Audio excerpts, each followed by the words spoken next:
The first year I dated Jack. Right in front of me, he hugged Anna, who was sitting on his lap, and laughed with someone else. What skin contact disorder? She says she only tolerates me touching her. It's disgusting. I suggested breaking up, and he scoffed.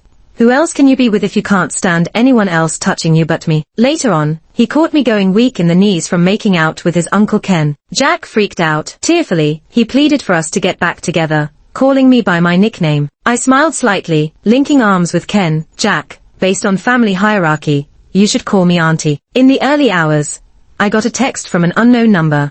Jack is at the Blue Harbor Club, room 506. He's drunk. Hurry up. I jumped out of bed immediately, got dressed, and rushed out. Jack has a fear of physical contact. He's extremely averse to being touched by others. The club was crowded, and I worried about him being drunk and having an episode. It was a rainy night, and the downpour made the umbrella useless. When I got to the club, I was already soaked through. The door to the room was ajar. Just as I pushed it open, I overheard Jack and his friends laughing. Someone brought me up. Jack, do you really like that illegitimate girl Linda? You've been together for a year and still haven't dumped her, right? Doesn't she have some weird condition? Something like skin contact disorder. Does she cling to you all the time because of it? Everyone burst into laughter. My heart started to lift with dread. I always knew my status as an illegitimate child wasn't welcome among Jack's friends. But I believed Jack wouldn't let his friends mock me like that. When I had shared about my skin contact disorder with him, he said there was no need to see myself as a freak because of it. It's like needing glasses when you're short-sighted. Then I heard Jack laugh. What skin contact disorder? She says she only tolerates my touch. How gross. I don't have any fear of physical contact.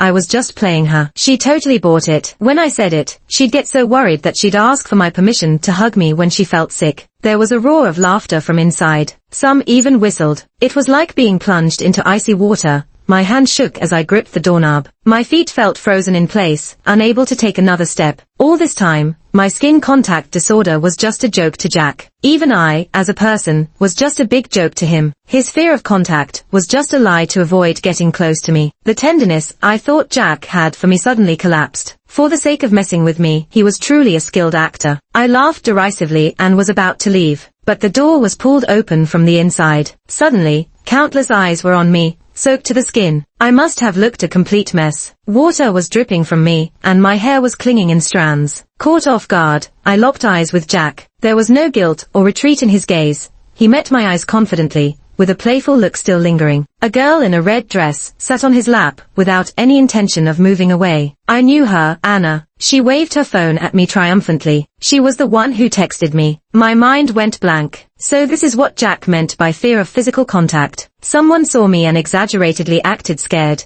Isn't Linda supposed to have a skin contact disorder? Is she going to cling to each of us? The place filled with laughter. I felt my face burn with embarrassment. I tried to steady my breathing to keep my voice calm. What are you guys doing? Jack's hand remained on Anna's waist. He spoke calmly. Linda, since you've seen it, let's lay it out. Anna is the one I'm going to be engaged to. You didn't think an illegitimate girl with a skin contact disorder like you could marry me, did you? Of course. I can allow you to be my mistress. His words felt like a punch to the chest. A year. We had been together for a whole year. And to him, it seemed like something to toss aside like old clothes. He even used the term mistress to insult me, as if he was doing me a favor. I took a deep breath. No need, Jack. Let's break up. Jack froze. Disbelief flashed across his face, but he quickly relaxed, as if realizing something. Linda, you've grown guts, playing hard to get now, huh? You have a skin contact disorder.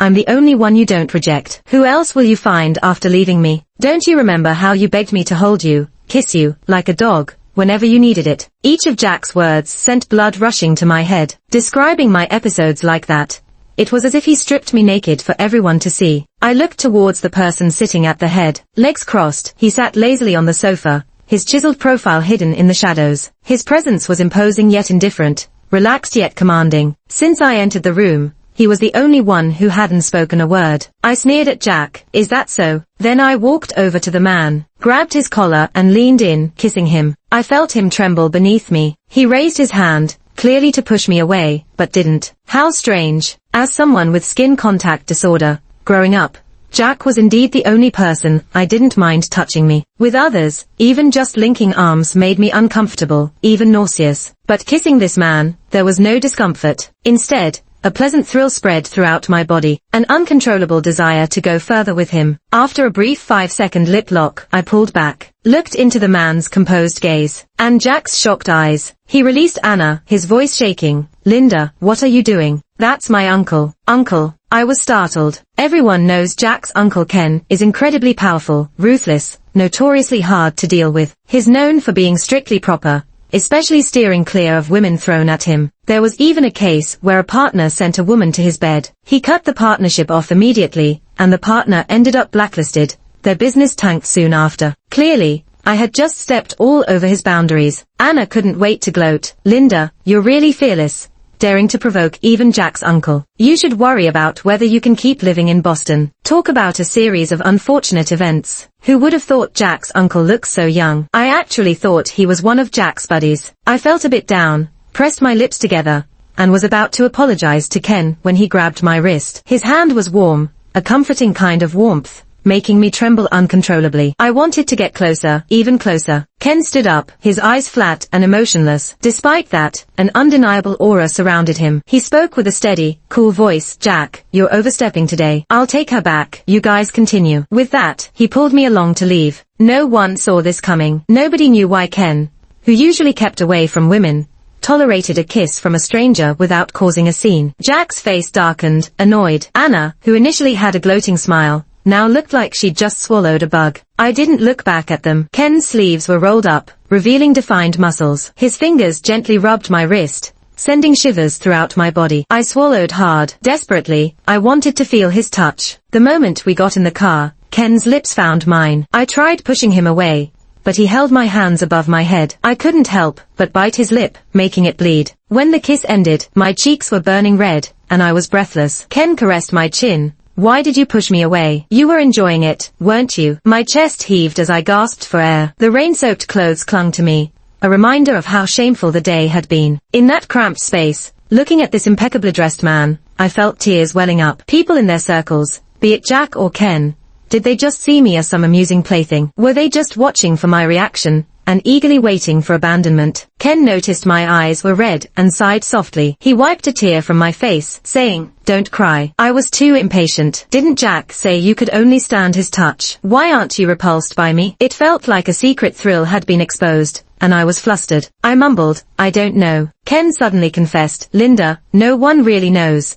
but I have this condition too. You're the only one I've ever met who doesn't repel me." I was stunned, finally understanding what he meant by "you enjoyed it too." No wonder he didn't turn me away earlier. And no wonder he remained so pure all these years, steering clear of women. Seeing my astonished expression, Ken chuckled. "Linda, let's make a pact. Whenever you want a hug or a kiss, just come to me, okay?" His voice was deep as he added, "And if you want more, I'm open to that too." By the time Ken headed back, the rain had stopped. As he entered the room, someone noticed his lip and asked out of concern, "Ken, what happened to your lip?" Looking up, he saw Jack looking at him expectantly. Ken smiled. On the way back, a grumpy cat scratched me. Jack visibly relaxed, but felt that something was off. Why would Ken get scratched when he hates cats? Inside, Jack and his friends continued chatting. One of them asked, "Jack, is it true you're breaking up with Linda after a year? Do you think she'll really let you go?" Jack nonchalantly replied, "She's just throwing a tantrum. With her condition, she can only accept my touch. How will she cope without me? Let her sulk. She'll come crawling back for sure, begging me to take her back as my secret lover." His friends laughed, agreeing with him, praising Jack. One drunk guy added in a rather crude manner, "If you're done with her, mind passing her to me. She's hot and all fragile with her condition, just wondering if she can handle it." Before he finished, Ken stood up, walked over, and grabbed him by the collar, pulling him right off his seat with a punch to the face. Surprised, the guy hit the floor, holding his nose and mouth, feeling searing pain. "Ken," he said, dumbfounded, as Ken glared down, saying, "Watch your mouth." Jack was stunned. He never expected his uncle to hit someone. Just moments ago, he was confident Linda would return to him. Now, uncertainty crept in. Something felt off. After that, Jack and Anna's relationship got a lot of attention. Anna had a Twitter account to flaunt their romance and kept posting pictures of gifts from Jack. Luxury bags one day, sports cars the next, even houses later. Money spent like water just to win smiles. Until one day, Anna posted a picture of a cat, adorable kitty, Betty. "Jack got her for me when we started dating. Helps with my anxiety, thanks to my touch sensitivity. She's family now, Jack knows what she means to me, but now she's become Anna's gift. I thought I couldn't be more hurt by Jack post-breakup, but it felt like needles stabbing my heart. When I called Jack, my hands were trembling. He picked up quickly, with noise in the background, probably at another club. Sensing some regret, "Linda, ready to make up?" he teased. "It's not that, Jack. I saw you gave Betty to Anna. You know how important Betty is to me with my condition. I want her back." It seemed like he had me on speakerphone, because Anna's voice chimed in. "Who asks for gifts back post-breakup? Linda. It's mine now. Jack gave her to me because I liked her. Imagine thinking you can take her back." Their laughter put a lump in my throat. I knew the chances were slim, even before calling. But when I actually faced the result, I couldn't help but tear up. Just as I was about to hang up, I heard someone on the other end say, "I want it. Give it to me." I recognized the voice. It was Ken's. Jack exclaimed, "Uncle, aren't you the one who dislikes cats the most? Why suddenly do you want one? A few days ago, you had a cut on your lip and claimed a cat scratched you. How could you let a cat get to you?" It took me a moment to realize what Jack meant, and I blushed instantly. Ken had turned a kiss where he bit my lip into a cat scratch story. After a while, Ken calmly said, "Actually, it's not for me. I want to give it to your future aunt." I pursed my lips. Future aunt? When did Ken have a girlfriend? What did that last kiss even mean? Was Anna taking my cat not enough? Did Ken want to take it too? My heart suddenly dropped. People around couldn't hold back. "Uncle, when did you get a girlfriend? Why don't you bring her here, so we can see?" Jack didn't speak. A thought flashed through his mind, but he found it too unbelievable. How could he think Ken meant Linda as the future aunt? How could that be? He shook his head, mocking himself for being crazy. Jack generously said, "All right then. Since Uncle said so, Anna, give it to him. It's not every day a lifelong bachelor like him falls in love. When he gets married, we'll all be heroes." Anna reluctantly handed the cat over to Ken. Not long after, there was a knock on my door. When I opened the door, there was Ken, holding Betty. I was shocked. "Uncle." Ken's expression shifted several times, looking complicated. "Don't call me like they do. I don't want to be your elder." I stood there, stunned. So I was the future aunt Ken was talking about. That night, I thought something might happen, but Ken just held me on his lap and kissed me over and over again. On my forehead, eyes, nose, and swollen lips, again and again, until my body trembled and went soft. As someone with tactile sensitivity, every cell of mine was screaming. I believed Ken felt the same, but at the end of the night, he just put me down gently and said, "It's not time yet." For a while, I didn't see him. Not long after, it was Jack's grandpa Mark's birthday banquet. Anyone famous in Boston got invited. My family was no exception. The banquet was huge. It was not only to celebrate Mark's birthday. Mark would also announce Jack and Anna's engagement. High-profile marriages in wealthy families always grab attention. I thought my heart might sting, but when I heard the news, my heart barely fluttered. I had dreams before. Dreams of marrying Jack. But now, they were all demolished by him. Luckily, I didn't care anymore. At the banquet, Anna clung to Jack's arm, spreading smiles as they toasted to everyone. Quite the perfect couple they were. Some who knew me kept pointing me out. Wasn't she the illegitimate child who got dumped recently? Jack's family is huge. No way they'd let an illegitimate child in. Anna's much more suitable. He dated her for a year, thought he'd settle down, but she's no different from the others. Annoyed, I went to the balcony for some air. Unexpectedly, Ken was there, leaning against the railing. He smelled lightly of alcohol, his shirt unbuttoned just a bit, tie missing, with his collarbone faintly visible. The usual cold aura was toned down by his relaxed pose, adding a hint of laziness. Days without seeing him, my tightly strung heartstring suddenly snapped. I wanted to touch him, get close to him. I'd even dreamt of it. Almost uncontrollably, I moved towards him. He called me, "Linda, I've been waiting for you. Do I always have to find you to get you to come, huh?" Just as I was about to speak, Ken gently cupped my face and kissed me without hesitation. At that moment of lip contact, we were like fish in water, like someone who had been drowning finally coming up for air. The itch that penetrated deep into the bone was instantly soothed. I missed him, his touch, more than I expected. Not gentle like the last time, this kiss was all passion. By the end, you couldn't tell who initiated and who responded. My legs went weak, almost unable to stand. Ken caught me by the waist, his eyes deep, his voice husky.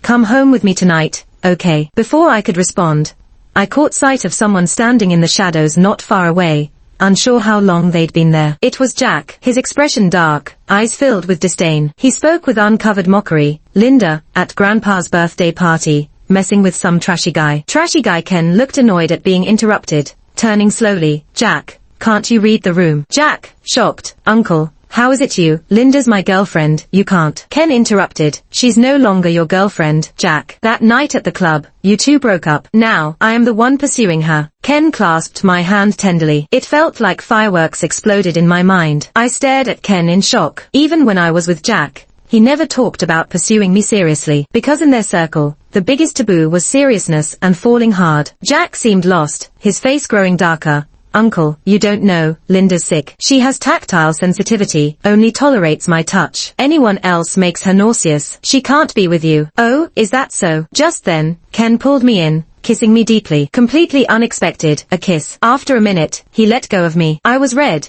eyes misty, gasping for air. Ken, smiling, brushed my lips with his finger and then looked at Jack. See? She didn't resist me. Face it, Jack, you are no longer her only one. Jack turned pale, like the life had been drained from him. He murmured in disbelief, this can't be. He was sure Linda would return, because of that one and only touch she allowed. Turns out, when Uncle mentioned future aunt, it was Linda he meant. His eyes fell darkly on me. In a whole year with Linda, he'd never seen her this swept away. Why hadn't he noticed Linda could look so stunning being kissed breathless, lips wet, eyes dazed? Why had he found tactile sensitivity so disgusting, making up a ridiculous story about touch aversion? He suddenly remembered all the good things about Linda, like that time when she was sick, but still considered his fear of physical contact, just waiting for his approval to be near her. Her eyes were wet, like a puppy. Holding him made her as happy as if she'd found some world treasure. Like when he pretended to be sick, craving seafood porridge from 10 kilometers away. Linda immediately rushed off,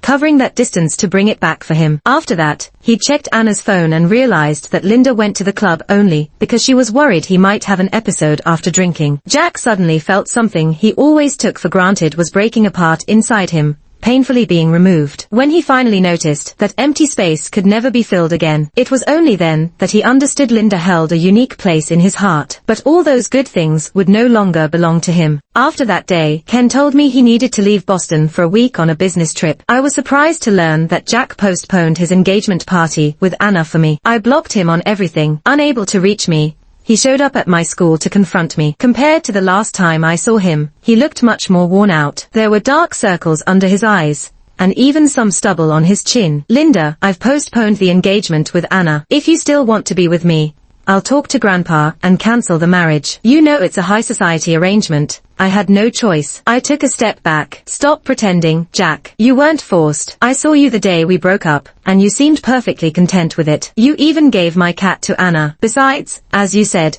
I'm sick. And didn't you find my illness disgusting? Why be with me then? Jack fell silent. He remembered saying that. It was him who'd pushed me further away. Trying to take my hand, he said. That was the old me. I'm different now. After we broke up, I realized it was you I truly liked. I shook my head, pulling my hand back. But I don't like you anymore. Hearing this, Jack's eyes turned red, and he raised his voice. Then who do you like? My uncle. Dream on. My uncle will never actually marry you. He's just having fun. It won't last. What will you do when you have an episode? I just found it amusing. Even now, he tried to use my illness against me. I responded coldly, yes, Jack, I have an illness, but it's a fear of skin contact. Not can't live without a man syndrome. You really overestimate yourself. I can live just fine without you. Losing my patience, I turned to leave. Jack suddenly grabbed my hand and slapped himself hard across the face. I stood there, stunned. Jack hit himself so hard his head turned, and his face quickly reddened. With his messy hair hanging over his forehead, he looked a bit pitiable as he forced a smile at me. Linda, are you still mad? The force was mutual. My palm felt numb too. For a moment, I felt as if I'd been slapped. I coldly said, if hitting yourself didn't make my hand dirty, I'd be less angry. Hearing this, Jack lowered his gaze and slapped himself again. His arm trembled slightly after the hit, and his cheeks swelled red, with a bit of blood at the corner of his lip. His expression was repentant and sincere, voice low and husky, even with a sob. Linda, I know I was wrong. Please don't leave me. I'll never do it again, I promise. Jack kept apologizing, denying his past actions. Seeing him so downcast, I didn't feel the slightest bit of pity. Those slaps were well deserved. I pursed my lips and turned away. Then I pried his fingers off mine, one by one. Jack, why would you think I'd forgive you after you humiliated me in public and gave my cat to your fiancé? You coming for me now isn't about love. It's just your pride. You're just mad that someone like me, who used to come at your call, can leave you cleanly. You're upset that you've lost control. You've been spoiled all your life, always getting what you wanted.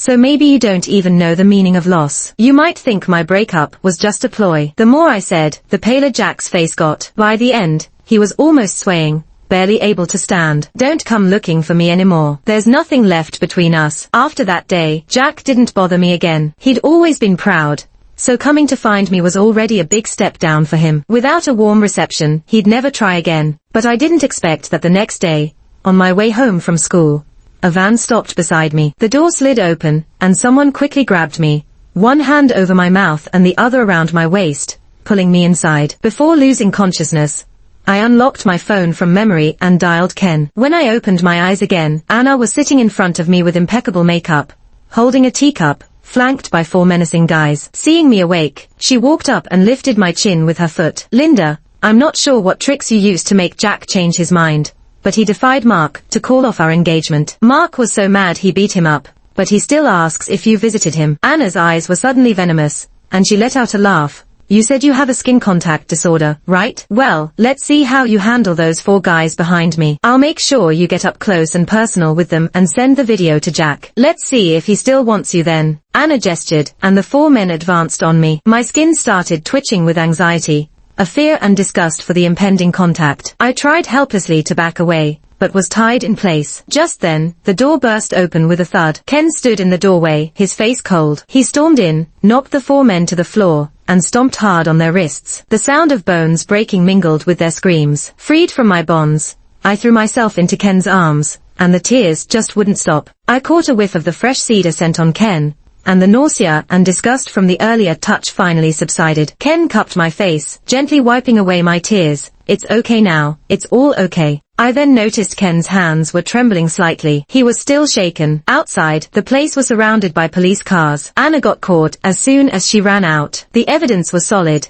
Even all the connections her family had couldn't rescue her. When the news broke, Mark was furious. He sent someone to Anna's house to annul Jack and Anna's engagement immediately. When I was invited to Mark's place, Jack was sitting on the couch. His whip marks hadn't healed yet. He looked pale and coughed every now and then. There was a flicker of tension when he saw me and Ken's tightly clasped hands. Ken told me that morning he'd confessed to Mark about wanting to marry me. I expected today's meeting to be one of those where they'd offer me $1 million to leave Ken. To my surprise, Mark sat at the head of the table, his demeanor calm, hardly a hint of anger. He simply inquired about my situation at home, without any tricky questions. After dinner, I noticed a small wound on Ken's forehead. I bit my lip. Did Mark hit you? Mark's temper is notorious. Once he loses it, there's no stopping him. His heavy-handed approach left Jack's body still marked with whip wounds even to this day. Ken laughed. No, I dodged him. He just felt it was inappropriate for a younger generation to be interested in the same person. He added, if you're that concerned, how about a kiss? I really did want to kiss him, but considering we were at house, I held back. Suddenly, I heard a voice behind me, strained, Linda. I stopped in my tracks, turning to see Jack's icy expression. He was walking toward us with a hoarse voice, repeatedly calling my name, Linda. Sensing Ken's mood shift, I corrected Jack. According to rank, you should call me Auntie. Jack froze, as if he couldn't believe I'd say that. Ken let out a soft laugh beside me. I looked at Jack kindly, continuing, is there something you need, nephew? Jack stumbled back a couple of steps, struggling to speak. No, nothing. He had more to say, but the mention of Auntie and nephew felt like knives to his heart, stopping him from speaking further. I kept my tone gentle. Then your uncle and I will be leaving. You're not getting any younger, and since the engagement's off, if you're looking for a girlfriend, I can introduce you to someone. Jack's face turned pale as he forced out through gritted teeth, no need. Thank you, Auntie. Jack thought he originally wanted to tell Linda that his whip wounds were because he wanted to marry her. He wanted to see that familiar pained expression on her face, see her come over worriedly asking if he was in pain, just like she used to when he faked feeling ill during their relationship. No matter how uncomfortable her own skin contact phobia was, or how much she craved his touch, if he said he didn't want her to touch him, she'd hold on to Betty instead, avoiding any contact. But now, he just wanted her touch desperately. So, when he heard Linda would be visiting his house today, even though his back wounds were mostly healed, he played up his pale look and pain to get Linda's attention. But he didn't expect that Linda's eyes truly no longer contained him. When she was with Ken, he could clearly see the blush on her cheeks and ears, and when she tended to Ken's forehead wound, genuine concern on her face. These were expressions she previously reserved for him, yet now, Her tenderness and care had nothing to do with him. He even thought about pulling Linda over to look at the wounds on his back, questioning her how a small forehead scar could be more painful than the whip marks all over his back. But he knew he couldn't. He no longer had any claim. The night he learned Linda was with Ken, he drank himself into oblivion. This time, he was genuinely drunk. But no more Linda would brave the storm to pick him up in the middle of the night. His friends called him pitiable, saying people only appreciate what they have once it's gone. He replied, yes, I'm pathetic. Pathetic enough for his girlfriend to become his aunt.